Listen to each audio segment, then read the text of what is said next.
you. Good. I'm thrilled to give this talk, Who is Rotary?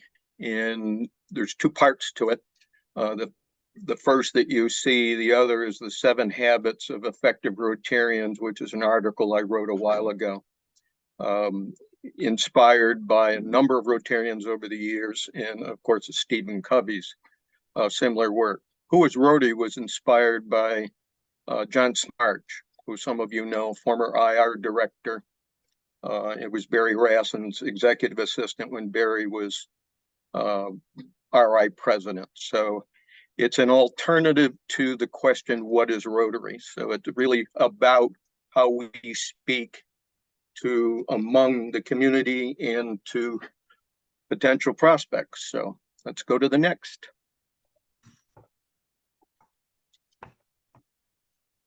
Okay. Yeah. Oh boy, here we go. How about that?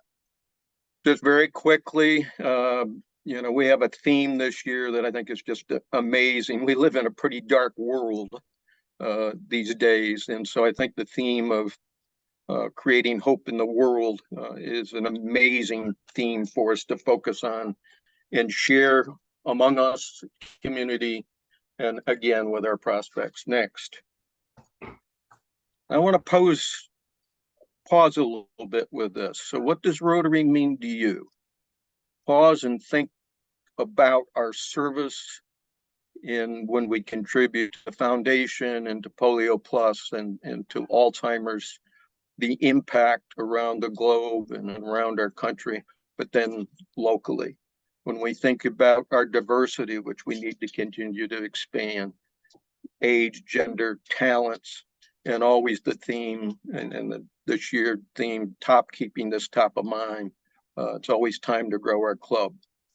Our focus, when we're fully engaged, should be on strength and quality. And I can't emphasize that enough, because John Smarge's talk about who is Rotary was talk some years in the past. Some of you may remember it was all about numbers, and the numbers just increased turnover. Next.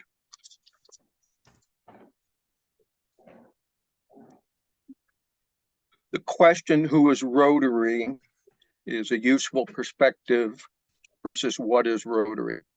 And this has been used by several district governors that I'm aware of, is that when they introduce it, they go on and say, what is the service we do? And so let's look at this together. Next. So from John Smarge's inspiration, I put together a way to talk about Rotary. We are like-minded men and women. We are bonded by values and carry. We're driven by a motto, service above self. We're bonded by a 4-way test. And we're bonded by investing time, talent, and treasure.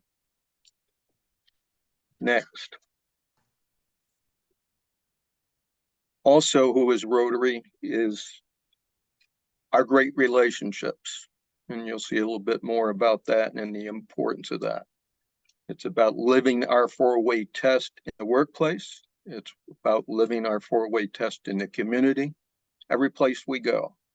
And it's about a shared vision in a better world.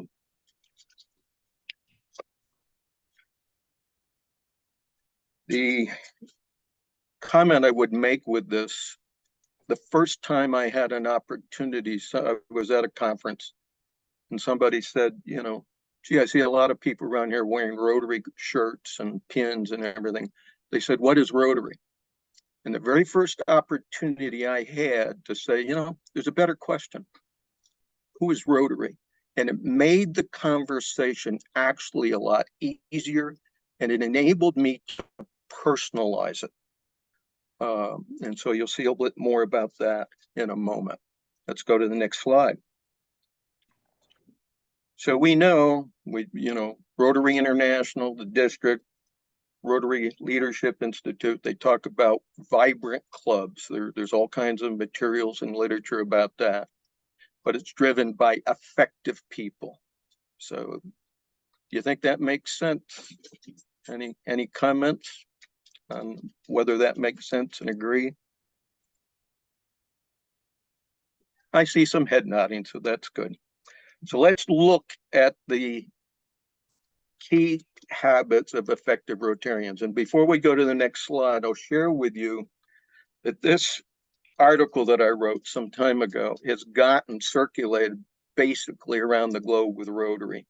I think Terry Weaver put it out, and it's in, I had a president of the North Guam Rotary reach out to me, and I was a speaker at their club with 16 hours time difference between us.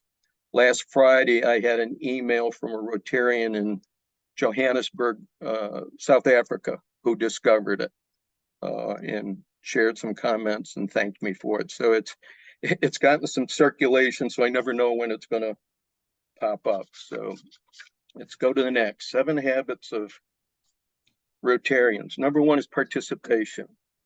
What I like about this, it's been the emphasis for the last few years as a shift away from so much past emphasis on attendance. It's about participating, not just at meetings, but getting to service and being in the community and working on every aspect of our Rotary experience with a keen desire to do so. Next is fellowship. We value these relationships. We all value this club and the special relationships that we had. The point is that's number, and you've seen this and already in some of my communications or heard it. This is the number 2 joining and retention factor for us to keep in mind when we're talking to people in the community or suspects or prospects. Next is vocation. We respect every vocation. Every one of them's a cog in the wheel is important. They advocate Rotary values and the 4-way test as a part of excellence in each vocation. Next. It goes on, discipline. We have self-discipline that helps us be productive in our accomplishments in service, in our meetings, in our community. That's hard to achieve without having discipline. Next is work, wealth, and wisdom. We are purpose-driven, and we contribute success, and we contribute our impact with our resources. And we maintain a proper balance between family, vocation, and community. 6, number 1, joining and retention factor. Focus on service and empathy. The caring that we all share together. Got something I want to refer to if I can find where I put it.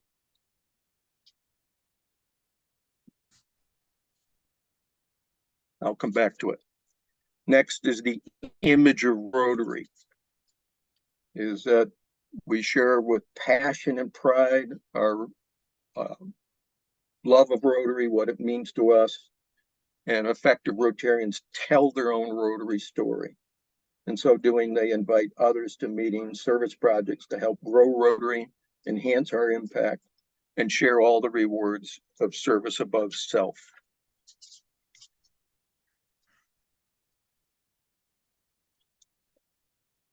Next. So effective Rotarians take action. How do we do that? Well, we share our passion and pride. We tell our personal Rotary story. We invite others to meetings, service, socials. We help grow Rotary and enhance impact. And we share the rewards of service above self. Next. Before I go to this one, I want to refer to something I have in front of me that was part of another thing I did. Actually, it was on your watch, Lance, with Grow Rotary Action with the North Greenville Club. It's about sowing seeds and harvest.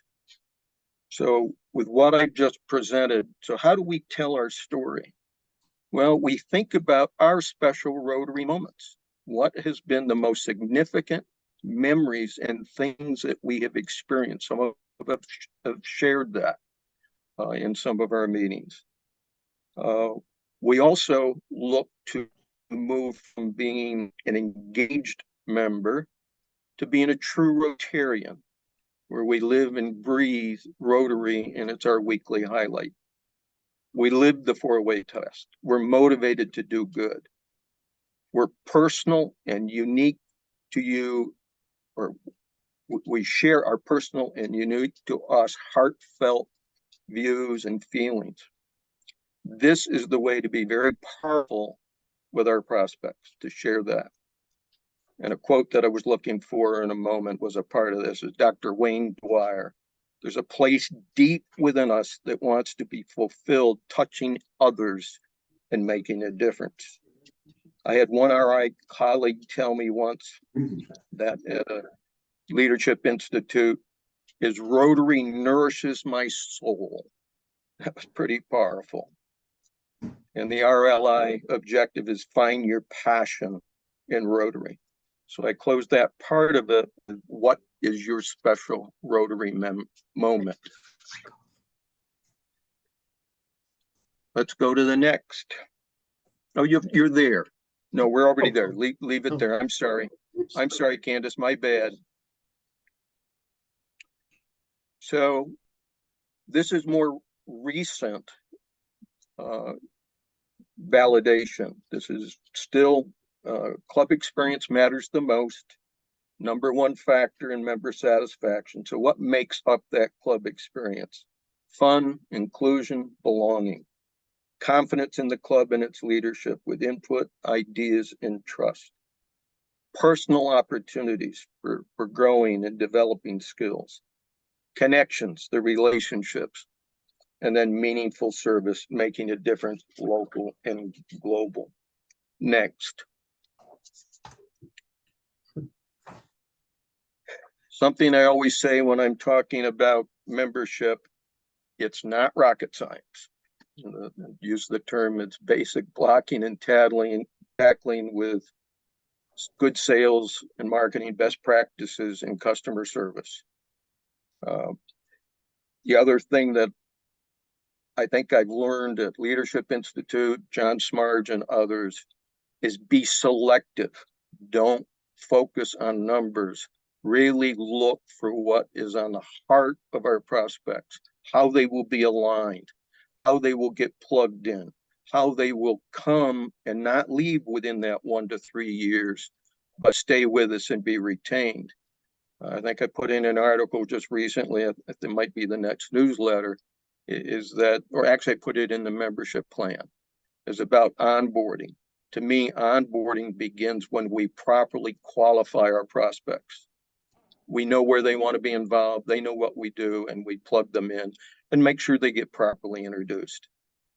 The other thing is a prospect is very valuable. I think Rotary clubs, in my experience, they want the quick answer as opposed to putting it in a management system and nurturing and cultivating over time.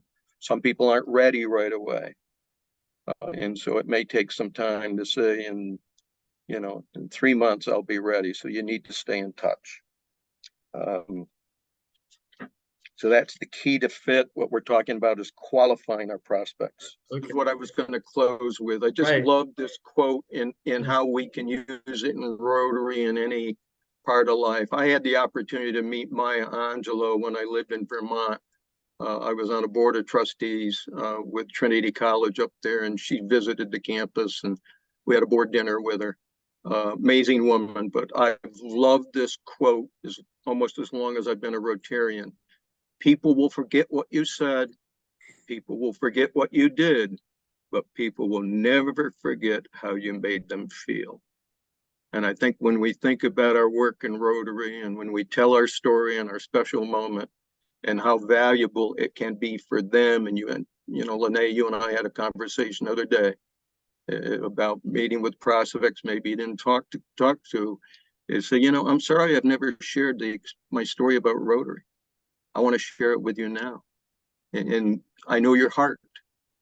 and it may be something that you can share in as well. So how we make people feel, I think, is a number one ingredient, both within Rotary, but when we're also working on membership development and prospecting and qualifying people to be invited to join this amazing Rotary experience. So with that, Candace, you can close it out and let's just discuss whatever we'd like to discuss.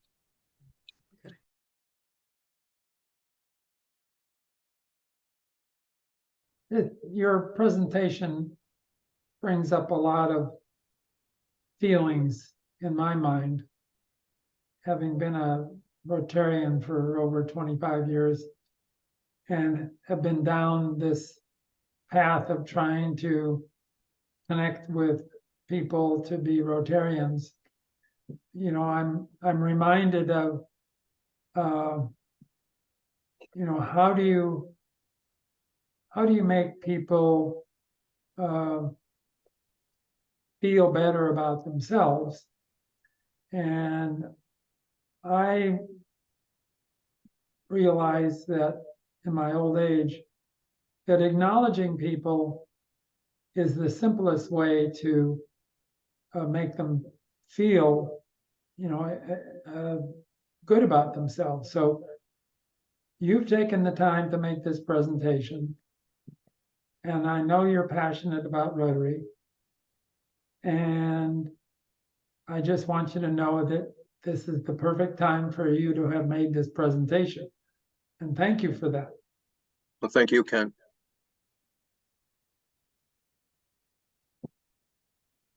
Yes.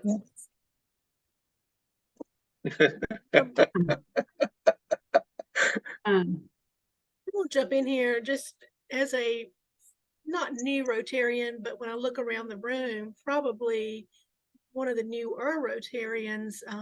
You know, when I first came in, of course, as I'm talking, I don't know if y'all can hear the lawnmower in the background. As when I first came into Rotary, I just remember it did seem a lot about numbers. It just, you know, membership drives and everything. It almost seemed like, you know, there wasn't a real effort to look at not just a fit, but whether somebody had what I always looked at when we interviewed people at work, you know, what was the long-term plan? You know, I mean, sometimes you did hire somebody for talents and you were okay if they grew and went on. But in Rotary, I think, you know, that long-term plan.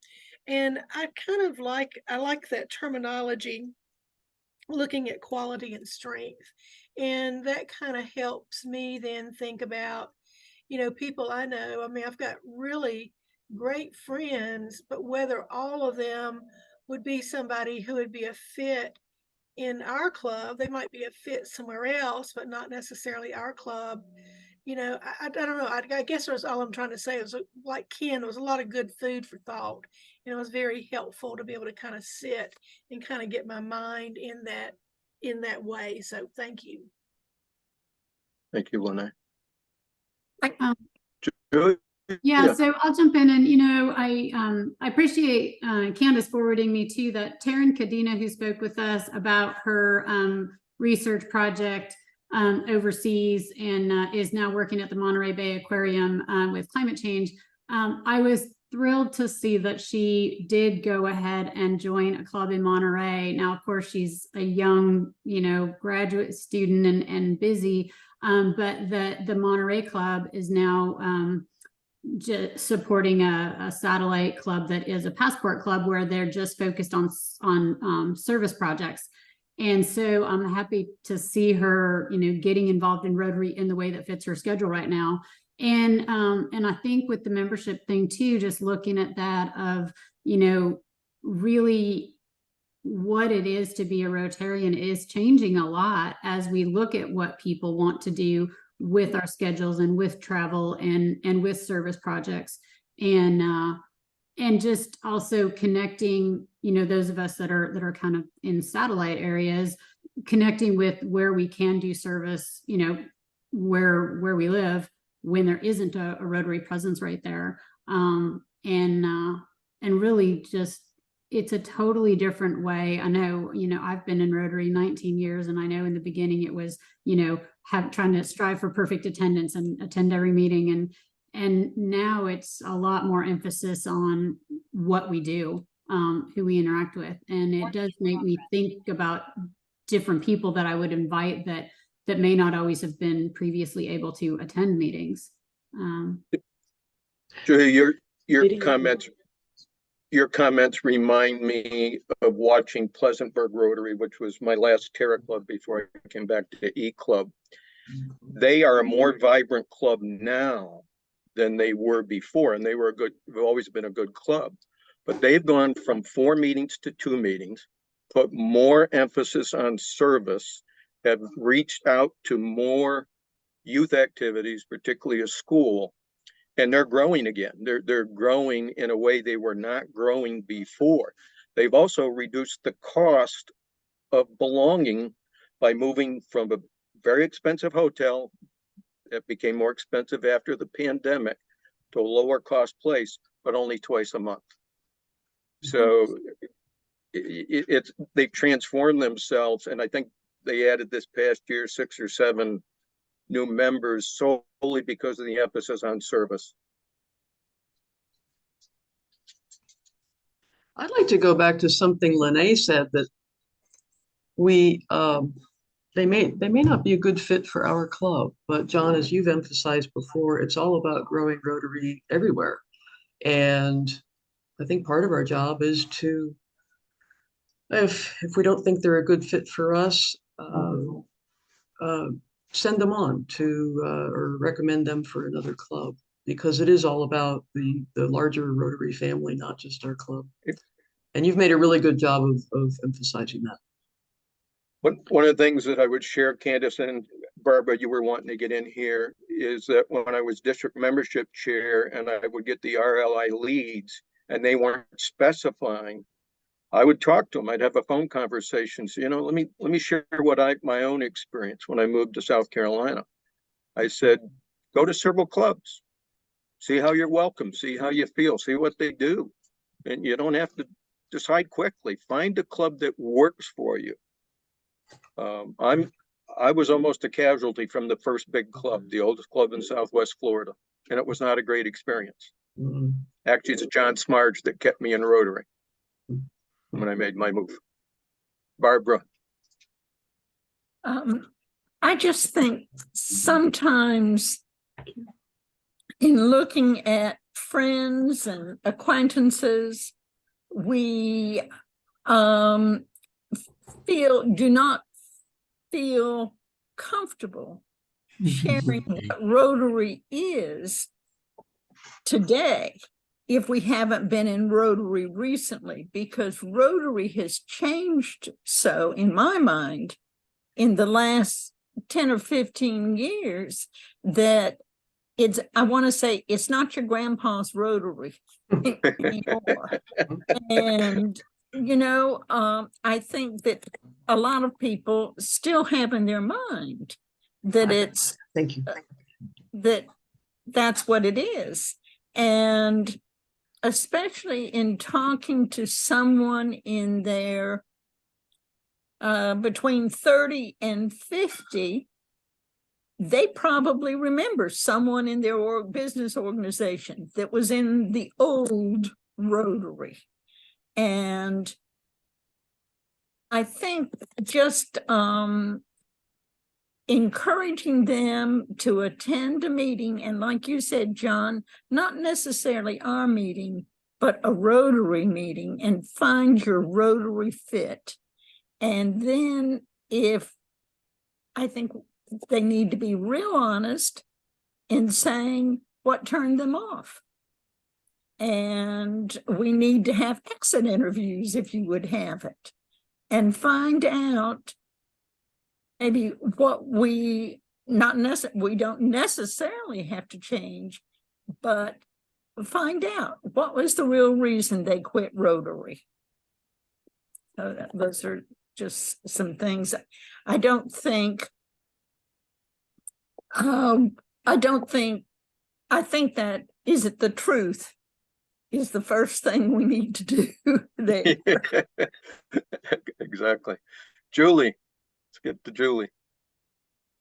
I was gonna comment on find your fit, Barbara, and then you said something else that I've been sitting here thinking about, that the most recent Terra Club that I joined, I felt very welcome when I joined the club. I felt very welcome every week. And when I made the decision to make the switch, and I sent an email to those people who I thought were great, most people never said anything to me when I switched to the E-Club. And so I think that it's of value to us to look at the sort of the life cycle of a Rotarian. And that means if they decide to leave the club as well, or if they are leaving another Rotary club to transfer into ours, is to talk to them about their experience. So that really hit home with me. It's not something we think about, nor do we really have time for, but it matters how you leave a place as much as when you join a place. But moreover, perhaps more importantly, I love this statement about find your fit. And I think for our club, it's trying to be inclusive at the same time that we know that we want to grow. So defining our fit for all of us here and those members not here today will help us recruit people. What is our fit?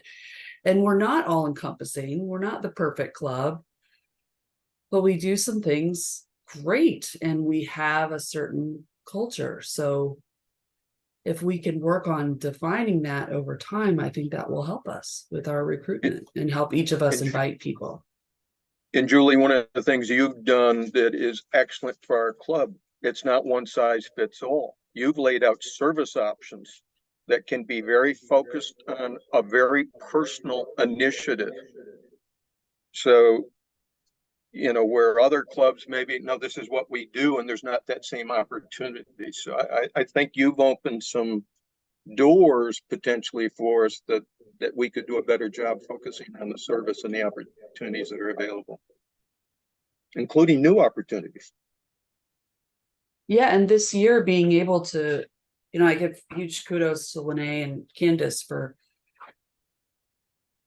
providing an environment that gives us that arc of service projects, right? Helping us define what that means for our club.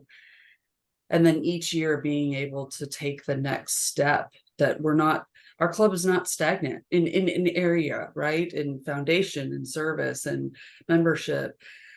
That's one of the things that people can look forward to about coming. So as we take the next steps in a lot of areas, we should think about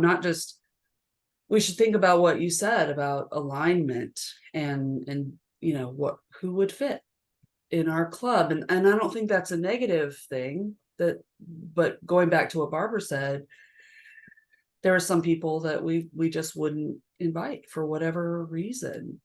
So Let's try and think of that, but still be inclusive, and still, I believe we should be diversifying as well. I'll share quickly with you the club in Florida, Sunrise, that I was membership chair of.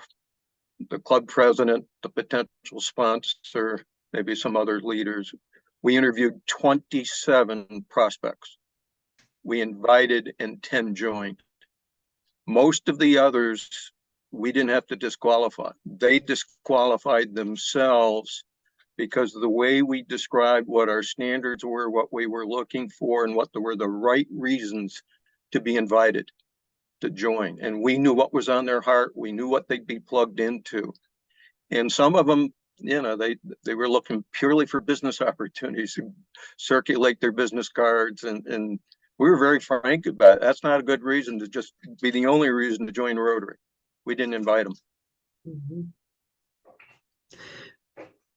Julie, your comments also reminded me of, I guess it's a process I've been going through over the last 6 to 12 months, is when I learned that there are almost 300 e-clubs in the world and people have lots of choices, whether it's about mental health or whether it's about global trekking, or whatever. There's some theme-based ones. They're most of them though are geographic based in some way, either a district or something. And so people have lots of choices. And so one of the things I've been struggling with and would love feedback on, and I know later in the fall when we get involved in a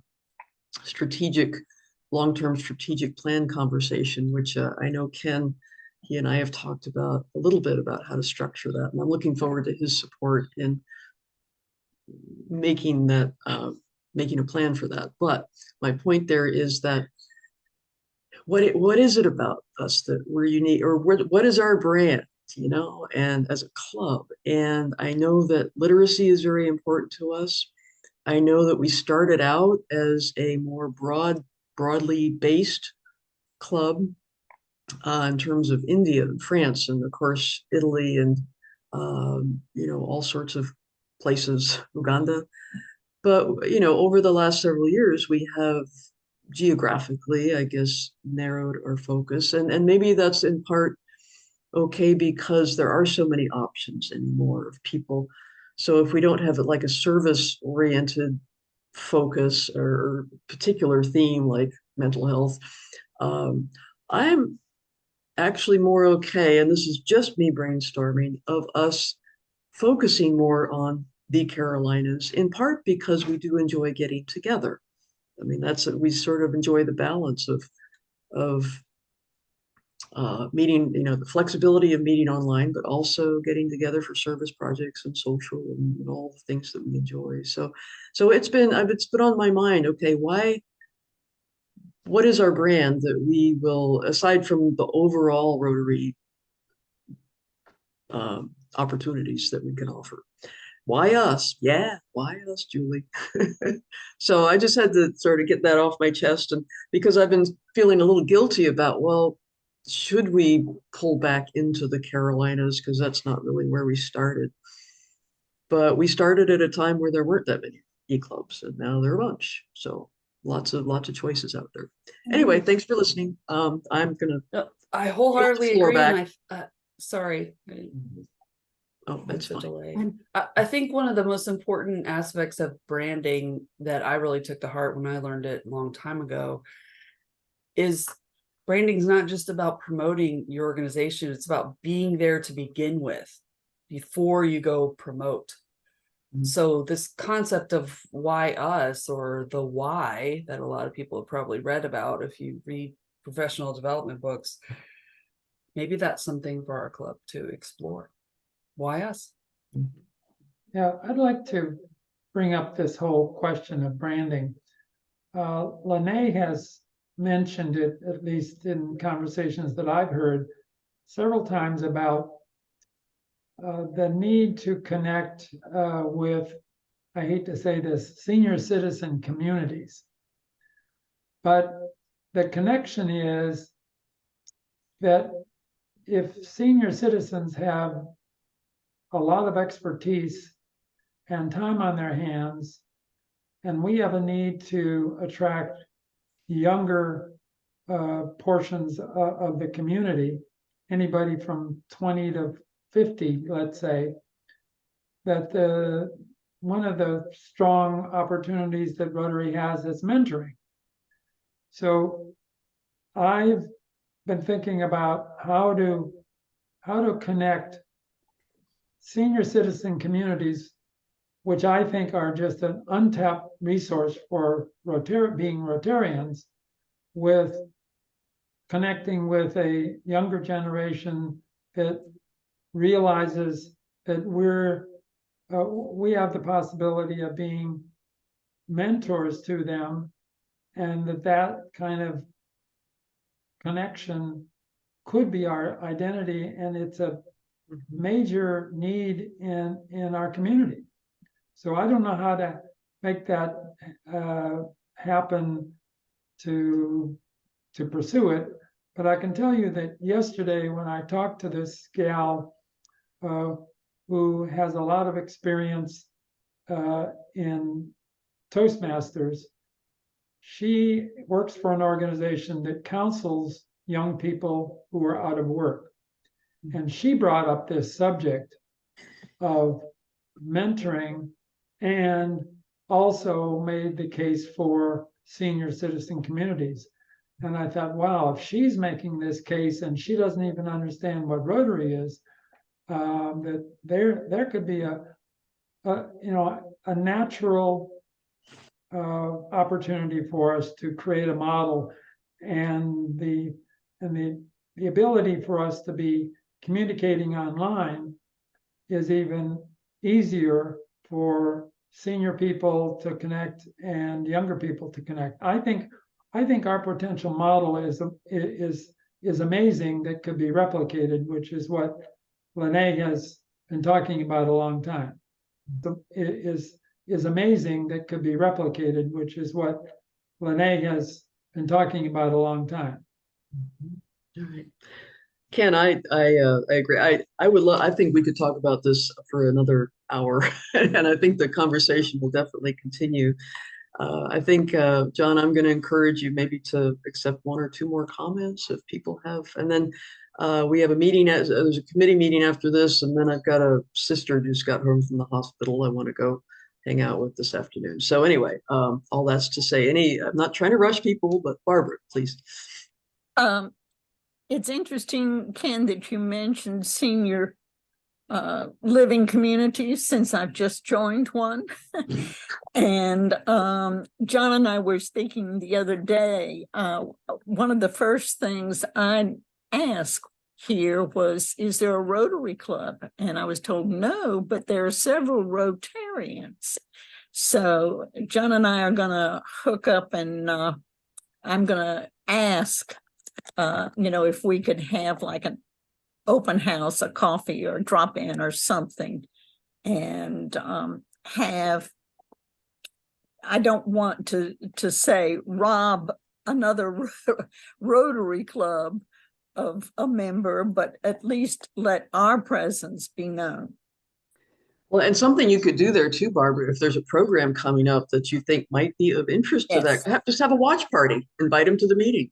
Yes. And then it's not like you're trying to encourage them to be members. It's just like, oh, this is interesting. I think you'd enjoy this program. So, yes.